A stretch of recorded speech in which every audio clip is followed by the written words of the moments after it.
So, today we are going to build the blueprint for a better day. We're going to look at how you can really master your energy, get your focus back, and actually get the rest you need. Okay, let's just be honest for a second. Does this question hit a little too close to home? That feeling of just being constantly drained, your attention pulled in a million different directions, and just overwhelmed? It feels like the default setting for modern life, right? Well, the good news is there's a system for fighting back. And here's the secret, there's no single magic pill for this. The real solution is about looking at the whole day. It's a series of smart, simple choices that are all connected, building on each other from the second you wake up until your head hits the pillow. So let's start where it all begins, by crafting your morning. Because, and this is so true, how you start your day really does set the tone for pretty much everything that comes after.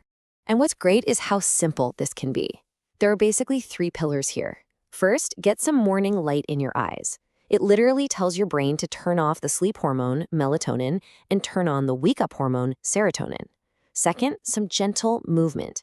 We're not talking a crazy workout. Something as simple as a slow burpee can wake up your body. And third, just a moment of mindfulness. You could do a breathing technique like the 4-7-8, or, and I love this suggestion, just take a shower without listening to a podcast. Yeah, you heard me. Give your brain a little space to just be. And this quote from The Guardian just nails the whole philosophy. It's not about some huge hour-long ritual. It's about small daily doses of feel-good moments. And those last two words are everything, useful and doable. It's about what you can actually stick with. Consistency will always beat intensity. Okay, so you've set a great foundation with your morning. Now let's talk about the big one, taming the workday. This is all about getting control of your time, and to do that, you need a simple external system. And that system is the legendary Pomodoro technique. There's a reason this is so famous, it just works. You pick one single task, you set a timer for 25 minutes, and you just work on that one thing. No distractions. When the timer goes off, you stop and you take a 5-minute break. After you've done 4 of those cycles, you get a longer break, maybe 15 or 30 minutes. It's an absolute game changer for just getting things done. But managing your workday isn't just about tasks and timers. It's about managing your energy. And we need to make a really critical distinction here. Are you stressed or are you burning out? Stress feels like you just have too much on your plate. It's usually temporary, and sometimes a little bit can even be motivating. But burnout? That's different. Burnout is what happens after chronic, unmanaged stress. It's when you feel like you just can't cope anymore. Knowing the difference is huge. And that brings us to our internal system. To avoid burnout, we have to talk about managing your inner chimp. That's the part of you that really controls your emotional energy. Now, this model is such a brilliant way to understand what's going on in your head. Think of it like you have 2 inner voices. You have the chimp, your emotional brain. It reacts super fast, it's a bit paranoid, and its job is to shout about potential dangers. Then you have the human, your rational brain. It's thoughtful, it's logical, and it likes to gather facts before it acts. The goal is not to shut the chimp up, but to learn how to manage it. And here is the absolute T. That feeling of emotional drain, of burnout, that's what happens when your chimp is screaming its head off about something.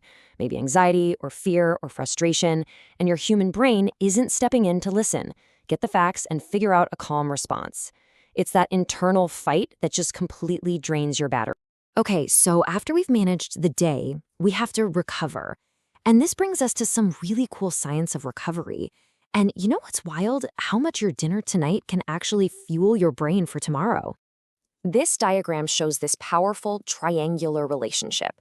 You've got your blood sugar levels, your sleep quality, and how well your brain works the next day. And they are all deeply connected. Let's break down how this works.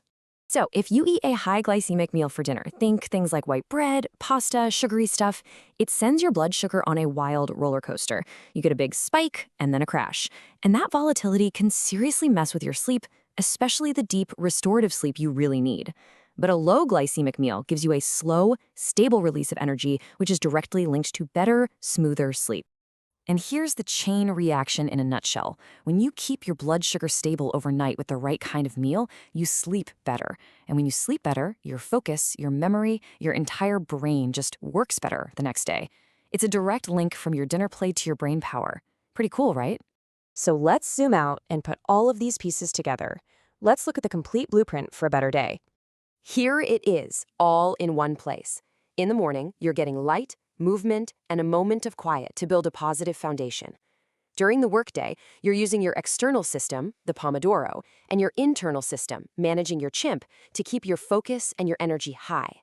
And then in the evening, you're eating a smart, low-glycemic meal to supercharge your recovery and set you up for success tomorrow. But, the most important thing to take away from all this is that it's not about being perfect. You don't have to do every single thing every single day. The point is to see how it's all connected. You're building an interconnected system for managing your most valuable resource, your own energy. So we'll end with a question to turn all this into action. Looking at this whole blueprint, forget trying to do it all at once. What is the one small, doable change you're going to make tomorrow to start building your better day?